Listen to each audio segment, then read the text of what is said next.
Here po mga sir, welcome po na to Butterfly Ecological Garden and Tribal Village, and also po good afternoon sa inyo. So dito meron kayong dalawang parts na pupuntahan. First is inside this door ang garden, second part naman is Tribal Village. Pero bago tayo po kasi sa loob po, pinapakilala ko sa inyo ang pride ng Palawan. Ito yung tinatawag na Palawan Peacock Pheasant or locally known as Tandikan.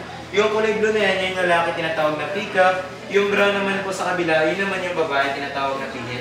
May brown ba? Ito si peacock, and si pigeon.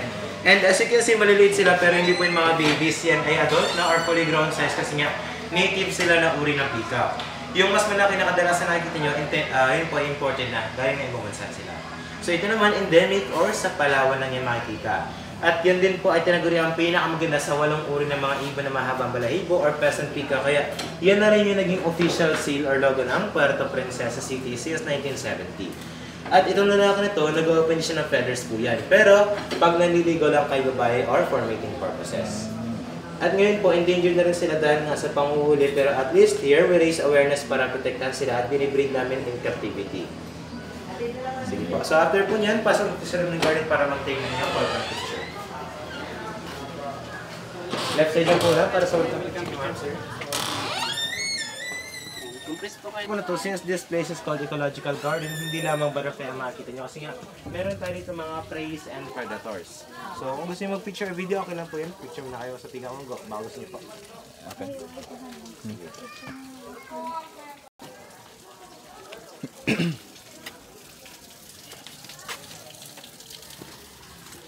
So, since this place ko guys, sabi ko po, Ecological Garden, meron tayong ibang hayop, katulad nito meron tayo ditong buhaya. Pero yung buhaya namin dyan, nilipat namin siya kasi nga po, masyado na siyang malaki para sa kitchen to. Kaya soon, maglalagay kami ng mga babies dito. Ito na natira na lang po is yung itlog ng buhaya namin. Yung buhaya namin na malaki dito, nilipat namin siya sa kabilang side lang. Yung natira na lang dito is yung itlog niya. Pero sadly, these are all unfertilized yung mga itlog na to. Or ibig sabihin, wala pang babies sa loob. Kasi nga, katulad sa mga manok, ang buhaya kaya mag-itlog kahit walang lalaki or without mating. So, ibig sabihin, ang unfertilized eggs, ang naman lang po is egg white. Yung egg white naman yun, sa Davao City, main ingredient nila sa paggawa ng crocodile ice cream. And kapag fertilized naman to siya, pag malamig po, magiging babae lahat. Tapos pag mainit, magiging lalaki lahat. Doon siya. So, madaling malaman kung magiging babae lalaki. Try yung pahawakan din, para siyang plastic. Tapos yung haba niya, parang itlog ng ahas. And here naman, we have the Palawan Bearcat or locally known as Binturong. Sige po, dito kayo daan para makikita po. Yun yung tinatawag na Palawan Bearcat or locally known as Binturong. Ang Palawan Bearcat or Binturong po, endemic rin sa Palawan na makikita. At yung mga hayop na yan, sila po yan ay mga nocturnal. Ibig sabihin, tulog sa umaga, sa gabi sila mas gising. So silang dalawa magkapatid, pareho yan silang babae.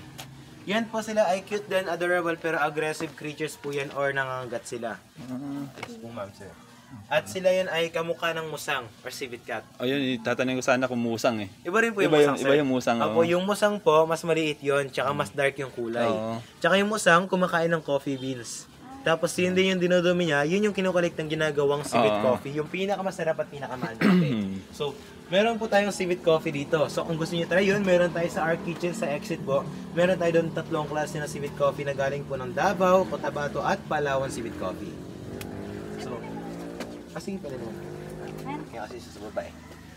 Yan yung Palawan bearded pig or baboy damo na merong balbas. Sila po yun ay tinaguri ang pinakagwapo sa lahat ng ori ng baboy damo. Sila lang yung merong balbas. Yung kadalasan nakikita nyo po yung may haba yung ngipin o yung may buhok sa ulo. Ito naman mayroong balbas kaya tinaguri ang pinakagwapo sa lahat ng uri ng baboy damo. Even female po or kahit babae merong balbas. Yan po ay babae. Yung lalaki, hiniwala namin siya dito kasi nga ang lalaki kapag nakamay ng tao talaga aggressive. Umatang po. Kaya hiniwala namin. Pero don't worry kasi binibreed pa rin namin sila kasi ibang lugar nga lang po. Endangered na sila ngayon pero at least here, same sa peacock po, inaalagaan namin, binibreed in captivity para maparami.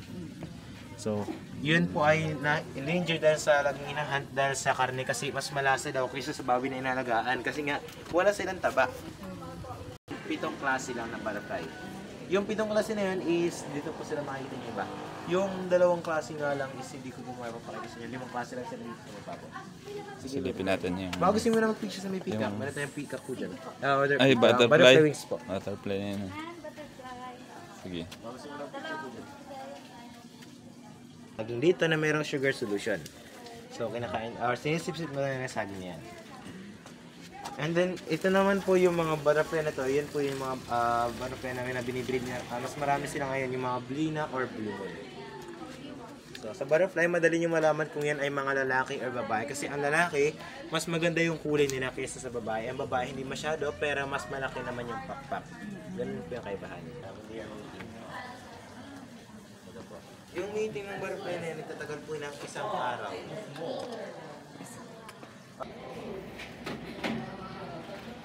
Ituhan kasi malinaw.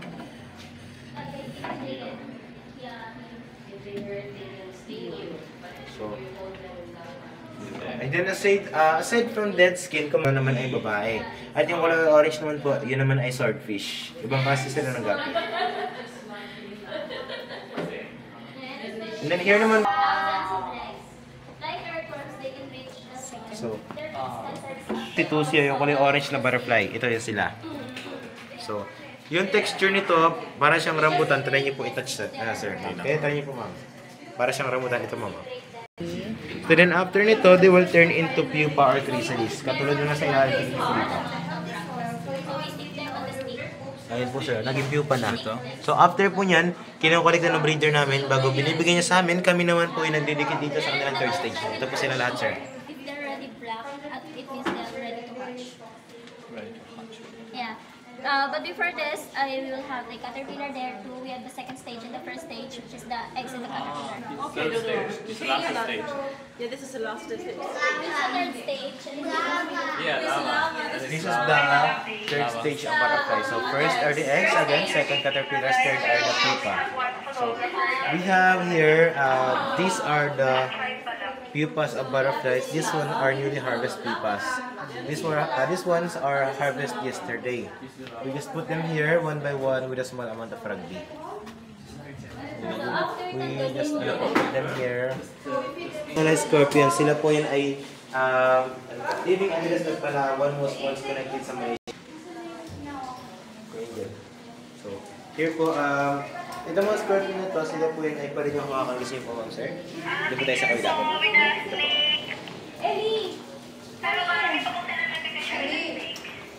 Ito po, pa rin yung makakagising. Scorpions. At interesting fact about scorpions, lahat ng uri ng alakdan po, kahit yung mga kulay puti, they glow under ultraviolet light. Pero masaka din para sa kanila po yun, yung UV light or black light. And then, yung kanila pong vision yan sa taas, kaya sabi nito, do not touch kasi nga, yung proper way sa paghawak ng alakdan is galing sa likod or sa ilalim, kasi nga yung vision nila sa taas, wala po yan nakikita sa harap, likod or gilid. So, pag tinakpan ko tong part na to, wala na yun siya nakikita. Kasi nga po, yan yung mata niya, yan po sobrang liit lang. Nakatutok sa taas ng yan. Kaya po kapag umatake sila, or yung attack mode nila is kailangan nakaangat yung buong katawan kasi kailangan nila makita yung nasa harap. Kapag nagagalit parang Kaya kailangan nila nakikita nila yung nasa harap. So, yan. Kala ko ito yung mata niya. Opo. Ngipin niya na po yun sa malaking ngipin po ng dalawa yung kabilaan. Pwede mo picture ka ko yan? Sige. Ito po isa ma'am. Sa kabilang Tatarantula. kabilang kamay niyo ma'am. Medyo pagdikit mo ng konti sa kamay. Atras yan. Atras.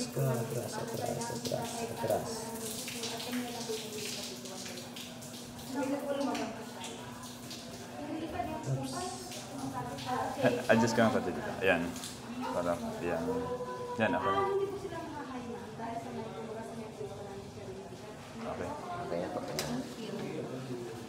Okay, so doon naman sa kabila, mga scorpions naman are baby scorpions. Last time, there were over 20 scorpions dito. Ngayon po, 3 na lang yung natirang scorpions. Kasi nga, natural behavior ng arachnids or katulad ng gagamba, lahat ng gumagalaw is papatin nila or kakain nila. So, ibig sabihin, napagkakamali nila yung kapatid nila na pagkain, kaya pinapat nila or survival of the fittest. Parang ano siya. Pinakain nila lahat ng kapatid nila. So, ngayon talaga na nila. Pero mas delikado po ang scorpions kaysa sa adult kasi mas aggressive sila. So, mas aggressive ka tulad yan. Lagi siyang konting hawak mo sa kanya, mag-listing agad din siya. Oo, oo. Ayun sila. So, ngayon po, ma'am sir, akit daw tayo sa second part ng tour nyo, din after balik tayo sa garden. Sige po, doon tayo doon.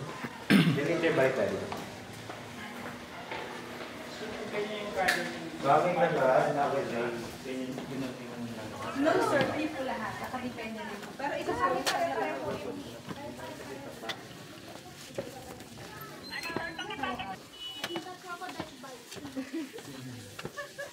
Si sorry sabihan mo? Si sorry sinabihan mo? May ito mo ma'am, just cross the road po and then follow the flags na lang. Somebody is waiting for you there na po.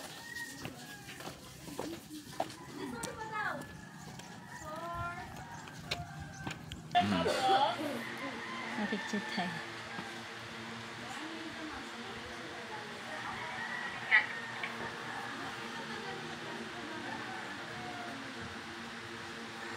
Photos or videos if you want, because they're going to play all of that instrument, then they're going to show to you how they live and survive in the mountain.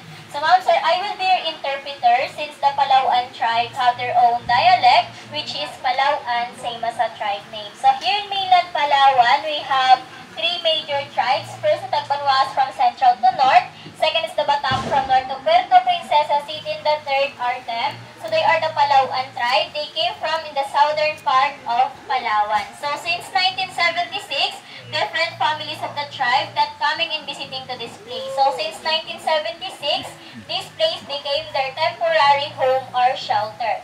And they are all thick is a sap or a resin coming from the trees. The juice coming from the tree, the liquid. And the bagtik is the main ingredients of making fiberglass, varnish, nail polish, and paints. So they put bagtik here, and if it's already full, they tied it up here like this, so the product won't fall. So he said that if it's...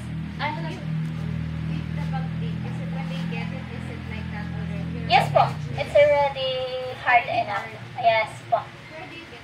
It came from Almasigan tree. No po, it's a resin. Dagta. After a week or a month po, it will turn like that. Yeah. Yes po. If they're already solid na, it's time for them to harvest.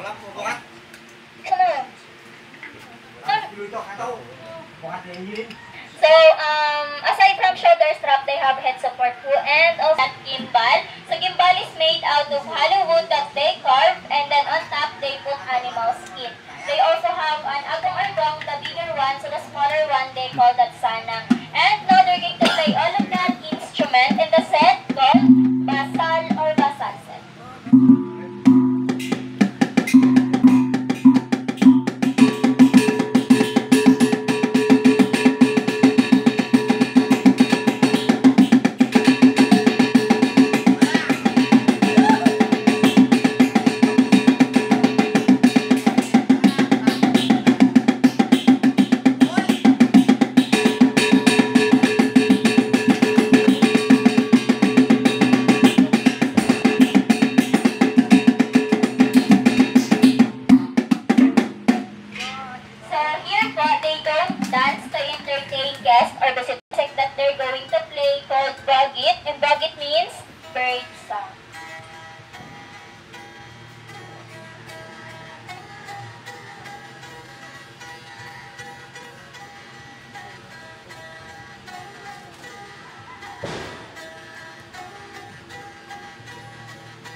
So, through the vibration of their mouth, they can create an amazing sounds. And then back in the mountain, the Palauan tribesmen are also hunter-gatherers. So, hunting animals is their source of living and it's part of their diet. So, they have these two kinds of spears.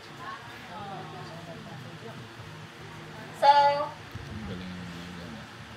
They call this one ligid and this one is surayang. And surayang is their very special kind of spear. It looks like harpoon but they don't use it for fishing. So they use this to kill big animals like wild boar, wild pigs, or yung baboy ramo. What they do when their target is already visible, so they throw surayang from a distance. When the metal first is true, it will stop because of the two hooks. When the target tries to run, these two will separate. So the handle serves as the anchor, angkla. It has a possibility that this handle will hang on the bushes or in the tree. So that's their smartest way to easy trap the target. And then if they want to capture it, they're going to use this one. Basically, they use surayang for trapping and they use ligid for capturing or killing the target.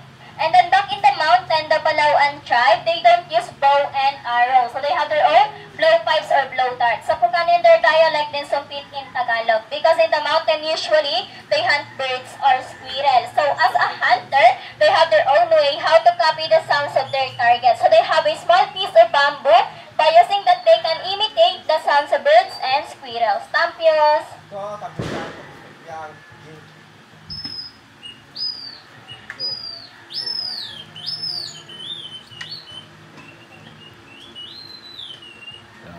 So when their target is already visible, they just need to ready their sapukan. And now, look at that drawing while they get that person.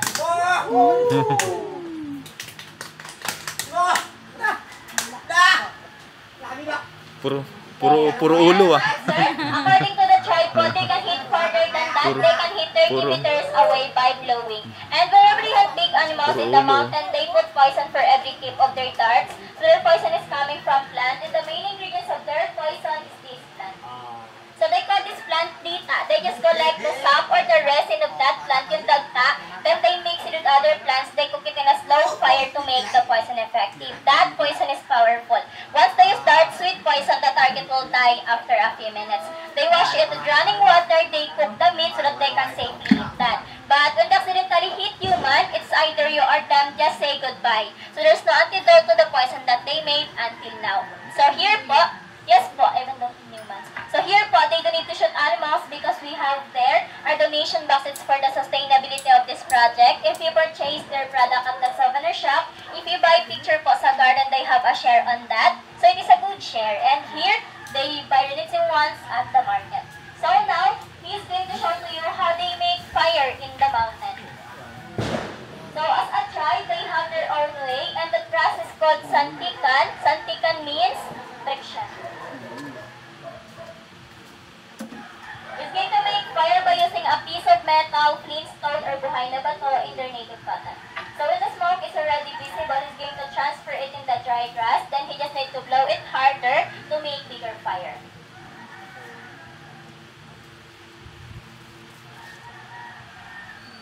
So in the mountain, that's their fastest way. And even though the kids of the tribe, they know how to make fire and how to hunt animals.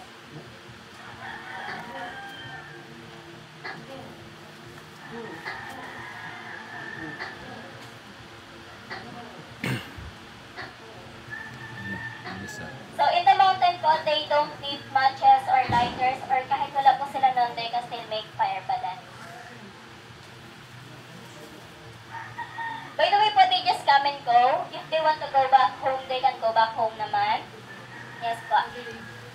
They take public land transport din po. So actually, some of them just arrive po. And yung iba naman uuwi siguro sa by January 3. Wala pa po kasing transportation ngayon kasi na-stop po siya because of New Year celebration. Yes. Okay, so this one naman serves as their native torch in the mountain. So one put of these can last 3 to 5 nights. So this one is a resin or dagta of a wild tree. They just wrap it with leaves. And try to smell the smoke of this. It smells good. So the smoke of this, it can drive away the bad spirits and bad lucks. And it can cure some illnesses like headache, stomach ache, aromatherapy, and insect repellent.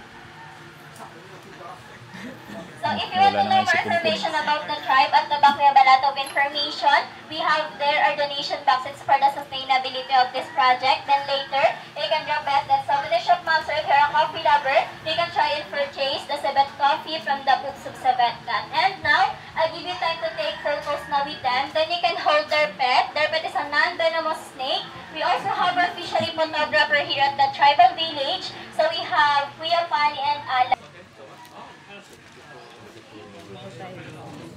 Then we have a wild boar or wild pig. This is endemic in Palawan. Our wild pig has beard.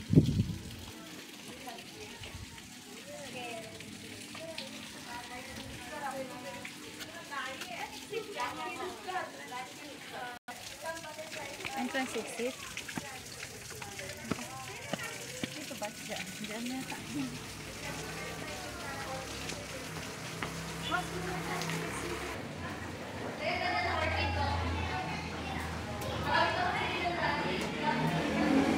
Kaya pala sabi ni Kuya magsha-shopping. May